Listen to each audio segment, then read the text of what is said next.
जय हिंद दोस्तों। इस क्लास में आज हम देखेंगे पोषण एवं स्वास्थ्य से संबंधित 50 महत्वपूर्ण प्रश्न जो कि आपकी एग्जाम की दृष्टि से बहुत ही महत्वपूर्ण होने वाले हैं। तो आप कॉपी एवं पेन लेकर बैठ जाइए और देखिएगा आप 50 में से कितने सही आंसर दे पाते हैं। चलिए बिना समय वीडियो को स्टार्ट करने से पहले आप वीडियो को लाइक और चैनल को सब्सक्राइब जरूर करें। जन्म के समय पूर्वकालिक नवजात शिशु के शरीर का आदर्श भार होना चाहिए। कितना होना चाहिए? तो 3.2 किलोग्राम होना चाहिए। Option C correct answer. अगला प्रश्न देखेंगे। अगला प्रश्न है पूर्व विद्यालयी बच्चों में पोषण संबंधी न्यूनता के मुख्य लक्षण हैं। तो इसका करेक्ट आंसर क्या हो जाएगा? ऑप्शन डी उपयुक्त सभी, जैसे कि vitamin B complex, vitamin A की कमी, प्रोटीन, ऊर्जा, कुपोषण, तो ये सभी है। तो करेक्ट आंसर हो जाएगा ऑप्शन डी उपयुक्त सभी। अगला प्रश्न देखेंगे विटामिन डी का समृद्ध स्रोत है। तो विटामिन डी का समृद्ध स्रोत क्या है? ऑप्शन है दाल, अनाज, पत्ता गोभी, मछली का तेल। तो इसका करेक्ट आंसर क्या हो जाएगा? मछली का तेल। चलिए अगला प्रश्न हम देखें। अगला प्रश्न है एक खनिज जिसकी शरीर को हड्डियों की उचित वृद्धि और विकास के लिए आवश्यकता होती है, तो वह खनिज कौन सा है जिसे हड्डियों के विकास और वृद्धि की आवश्यकता होती है? तो ऐसे में आपका राइट आंसर हो जाएगा कैल्शियम। कैल्शियम की कमी से देखिए हड्डी कमजोर होती हैं और विकास नहीं हो पाता है, तो इसका आंसर क्या हो जाएगा? कैल्शियम। अगला प्रश्न है निम्नलिखित में से कौन सा एक डायसेकेराइड है? तो इसका करेक्ट आंसर हो जाएगा ऑप्शन डी लैक्टोज। अगला प्रश्न है आपका पीईएम ग्रस्त बच्चे के आहार में रिक्त स्थान चाहिए, क्या चाहिए? तो इसका करेक्ट आंसर है ऑप्शन सी उपरोक्त दोनों। कैलोरी भी अधिक चाहिए, प्रोटीन भी अधिक ही चाहिए। अगला प्रश्न है आपका गाय का दूध समृद्ध स्रोत नहीं है। तो गाय के दूध किसका समृद्ध स्रोत नहीं है? तो इसका करेक्ट आंसर हो जाएगा विटामिन ए का। इसका करेक्ट आंसर हो जाएगा ऑप्शन बी। ऑप्शन बी कहां पर है? तीसरे में, विटामिन सी। ठीक है, तो इसका करेक्ट आंसर क्या हो जाएगा? ऑप्शन जो बी है थोड़ा आगे पीछे हो गया है, तो इसका करेक्ट आंसर हो जाएगा सी। ठीक है, विटामिन सी। अगला प्रश्न देखेंगे महिलाओं के मामले में 25 किलोग्राम, ठीक है, प्रति मीटर स्क्वायर से अधिक का बीएमआई का अर्थ है। तो इसका क्या है? इसका करेक्ट आंसर हो जाएगा 8वीं का ऑप्शन सी सामान्य से अधिक पोषण। क्या अर्थ है? सामान्य से अधिक पोषण। अगला प्रश्न है जन समूह में आयोडीन की कमी से होने वाले रोगों पर नियंत्रण करने के लिए सुपरीक्षित पद्धति है जन समूह में रिक्त स्थान का वितरण। तो आयोडीन युक्त नमक का वितरण। Option B correct answer. हम आपके लिए बताना चाहेंगे कि जो 2017 में पेपर हुए थे 16 शिफ्टों में, वह 16 शिफ्टों के पेपर आपके लिए द अमृत एजुकेशन एप्लीकेशन पर फ्री में मिल रहे हैं। फ्री मटेरियल में लिंक डिस्क्रिप्शन में आप डाउनलोड कीजिएगा और फ्री मटेरियल में जाकर यहाँ पर आपको पीडीएफ डाउनलोड कर लीजिएगा, देख लीजिएगा 2017 में आपसे किस प्रकार के प्रश्न पूछे गए थे। और साथ ही यदि आप मॉक टेस्ट लगाना चाहते हैं एसएससी जीडी का या कोई भी मॉक टेस्ट हो ग्रुप डी का, तो आप जरूर इसको एप्लीकेशन को डाउनलोड करें और अपनी तैयारी बेहतर बनाएं। चलिए आगे देखते हैं प्रश्न। मांस, मछली, अंडे और दूध रिक्त स्थान वाले प्रोटीनों के महत्वपूर्ण स्रोत हैं। तो ये किसके हैं? तो इसका करेक्ट आंसर हो जाएगा 10वीं का ऑप्शन सी उच्च जैविक मान वाले प्रोटीन के महत्वपूर्ण स्रोत हैं। अगला प्रश्न है निम्नलिखित में से किसके कारण थायमिन की कमी होती है? तो थायमिन की कमी किसके कारण होती है? तो इसका करेक्ट आंसर है, देखो ये चावल पकाने के बाद बचे हुए अतिरिक्त पानी को फेंक देने से, इसका भी सही आंसर है। ये खाना पकाने की अनुचित प्रथाएं अपनाने से, ये भी सही है। लोगों द्वारा पॉलिश किए गए चावल का सेवन अधिक किए जाने से, ये भी सही। तो उपरोक्त सभी की कारण थायमिन की कमी होती है। अगला प्रश्न है इनमें से एक आवश्यक वसा अम्ल है। इनमें से कौन सा वसा अम्ल है? तो कौन सा है? लिकोनिनिक अम्ल। क्या है? लिनोनिलिक अम्ल। अगला प्रश्न है भोजन पचाने, शरीर के पोषक तत्वों का अवशोषण, परिवहन और भंडारण करने में लगने वाली ऊर्जा को क्या कहते हैं? देखिए भोजन पचाना है, शरीर में पोषक तत्वों का अवशोषण करना है, परिवहन करना है तत्वों का, भंडारण करना है, इसमें लगने वाली ऊर्जा को क्या कहा जाता है? ताप जनन कहा जाता है। क्या कहा जाता है? ताप जनन।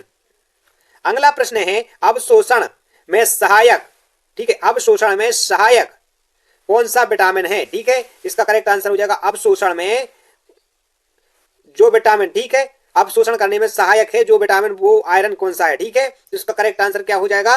ये थोड़ा मिस्टेक हो गया है, इसे हम छोड़ देते हैं प्रश्न को। अगला प्रश्न देख लेते हैं। इनमें से कौन व्यापक जनसमूह हेतु आहार्य लक्ष्य है? तो इसका करेक्ट आंसर हो जाएगा उपयुक्त तो सभी। देखिए आहार्य, तो इसका करेक्ट आंसर हो जाएगा सकारात्मक स्वास्थ्य कायम रखना, ये भी अच्छा है लक्ष्य।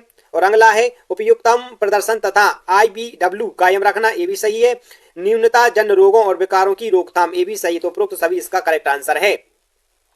अगला प्रश्न है निर्मिति संबंधी मापन जैसे लंबाई, भार, मुड़ी त्वचा की मोटाई आदि महत्वपूर्ण संकेतक हैं। यह किसके संकेतक हैं? जिसका करेक्ट आंसर हो जाएगा पोषण स्थिति के संकेतक हैं। प्रोटीन, वसा, कार्बोहाइड्रेट को कभी कभी कहा जाता है, क्या कहा जाता है इनको? कभी कभी जिनको कहा जाता है निकटस्थ मूल तत्व। अगला प्रश्न है आरडीए की सीमाएं क्या हैं? आरडीए की सीमाएं क्या हैं? अभी तक यदि आपने हमारी क्लास को लाइक नहीं किया तो लाइक कर दीजिएगा और चैनल को सब्सक्राइब कर लीजिएगा और हमारे टेलीग्राम जहां पर इसकी पीडीएफ मिलेगी तो जरूर ज्वाइन कीजिएगा, पीडीएफ लिंक डिस्क्रिप्शन में है। 18वें प्रश्न का आंसर है ऑप्शन डी उपयुक्त सभी। पढ़ लीजिए एक बार, आरडीए की सीमाएं क्या है? सीमाएं पढ़ लीजिएगा। व्यक्तियों और उनकी पोषण संबंधी आवश्यकताओं के बीच अंतर होते हैं, बिल्कुल। कुपोषित, मोटाग्रस्त और बीमार लोगों की अनुशंसाएं नहीं, हाँ सही है। केवल स्वस्थ व्यक्ति हेतु अनुशंसाएं, ये भी सही है। तो आरडीए की सीमाएं ए हैं, तो उपयुक्त सभी करेक्ट आंसर। प्रश्न है व्यक्ति की पोषण स्थिति का आंकलन करने के लिए इनमें से किस विधि को अपनाया जाता है? तो देखिए, जब पोषण की स्थिति का आंकलन करने के लिए जैव रासायनिक आंकलन को भी अपनाया जाता है, पोषण संबंधी निर्मितियां भी देखी जाती जो हमने ऊपर देखी थी, और पोषण संबंधी संकेतों का नैदानिक तो की जांच, ये भी करेक्ट आंसर है। तो 19 का भी हो जाएगा उपरोक्त सभी। अगला प्रश्न देखेंगे, वानर मुख किसका लक्षण है? तो वानर मुख किसका लक्षण है? तो यह है क्वासिओरकर का लक्षण है।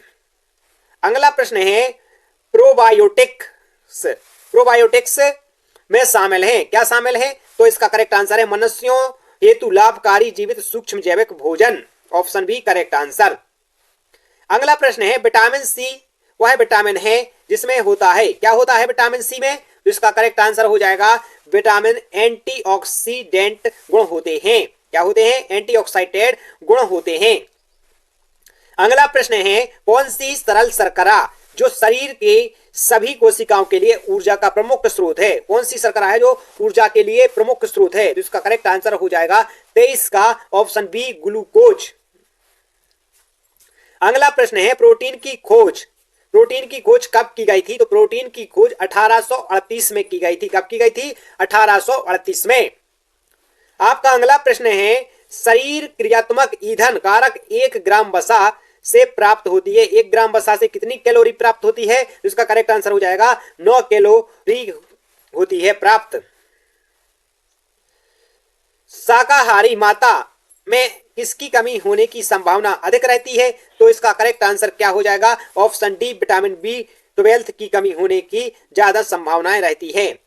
हरी पत्तेदार सब्जियां और ताजे फल किसका अच्छा स्रोत नहीं है? तो ये किसका अच्छा स्रोत नहीं है? तो इसका 27 का आंसर हो जाएगा ऑप्शन सी प्रोटीन, बल्कि विटामिन ए, विटामिन के और आहारीय रेशे सभी का अच्छा स्रोत है। अगला प्रश्न है पीयूष एक पीला गाढ़ा तरल होता है जो रिक्त स्थान में समृद्ध होता है, किसमें समृद्ध होता है? तो इसका करेक्ट आंसर है ऑप्शन डी उपयुक्त सभी। जो इलेक्ट्रोलाइट, इम्यूनोग्लोबिन और प्रोटीन सब में क्या होता है? सब में समृद्ध होता है, ठीक है। तो उपयुक्त सभी इसका सही आंसर है 28 का। अगला प्रश्न देखेंगे निम्नलिखित में से कौन सी व्यक्ति की पोषण स्थिति का आंकलन करने की अप्रत्यक्ष विधि है? कौन सी पोषण की अप्रत्यक्ष विधि है? तो इसका करेक्ट आंसर हो जाएगा 29 का ए जैव रासायनिक संकेतक। अगला प्रश्न है निम्नलिखित में से कौन सा विटामिन जल में घुलनशील है? तो कौन सा विटामिन जल में घुलनशील है? तो विटामिन सी, ठीक है, और विटामिन EDA, ठीक है, और के ये कहां पर है घुलनशील? वसा में, ठीक है।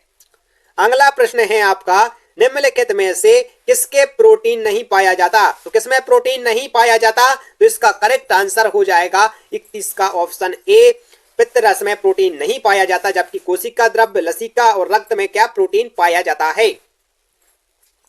अगला प्रश्न है रक्त के माध्यम से रेटिना दृष्टिपटल, ठीक है, को आपूर्त होने वाला रेटिनल में बदला जाता है जो ऑप्सिन नामक एक प्रोटीन से जुड़कर रिक्त स्थान नामक बैंगनी वर्णक उत्पन्न करता है। तो इसका करेक्ट आंसर क्या हो जाएगा? तो इसका करेक्ट आंसर 32 का ऑप्शन सी रोडोप्सिन, क्या हो जाएगा? रोडोप्सिन नामक बैंगनी वर्णक उत्पन्न करता है, ठीक है।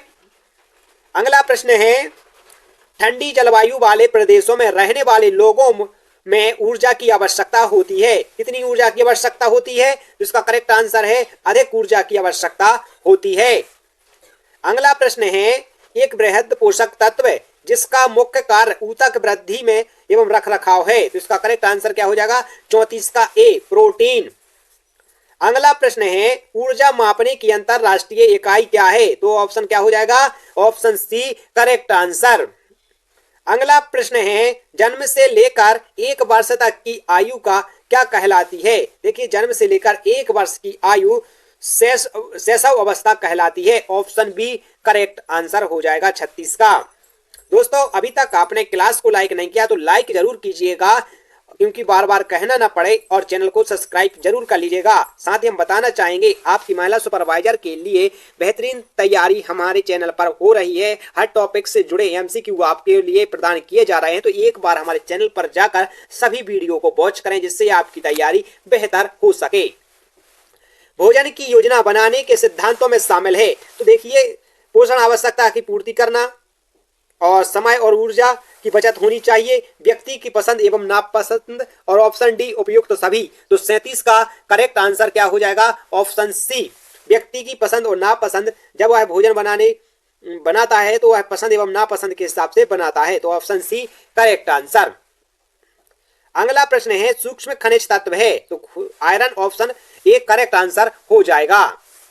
अगला प्रश्न है, विटामिन शब्द का प्रयोग सर्वप्रथम किसके द्वारा किया गया था? तो विटामिन शब्द का फंक द्वारा किया गया था। किसके द्वारा? फंक के द्वारा किया गया था।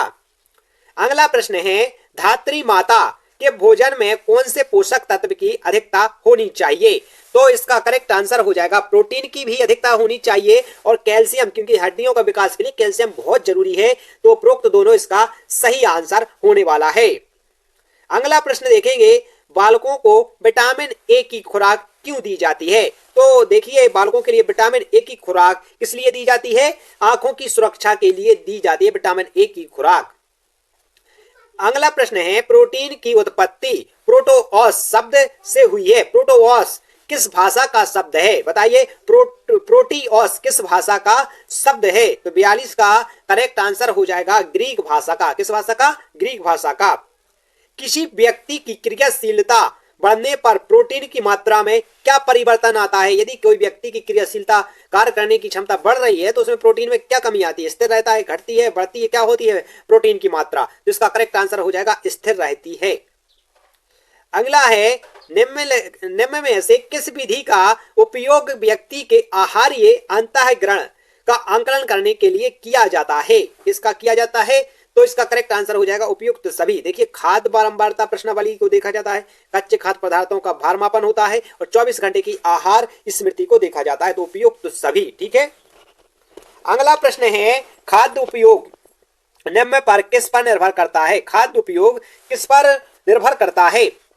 तो 45 का करेक्ट आंसर हो जाएगा उपयुक्त सभी। किस किस पर? देखिए, स्वच्छता एवं अपशिष्ट निकास पर, सुरक्षित एवं पीने योग्य जल पर, और जैव उपलब्धता पर। तो इसका करेक्ट आंसर हो जाएगा ऑप्शन डी।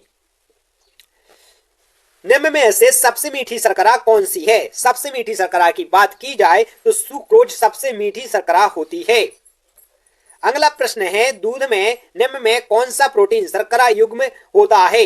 तो कैसीन और lactose. Option B correct answer हो जाएगा।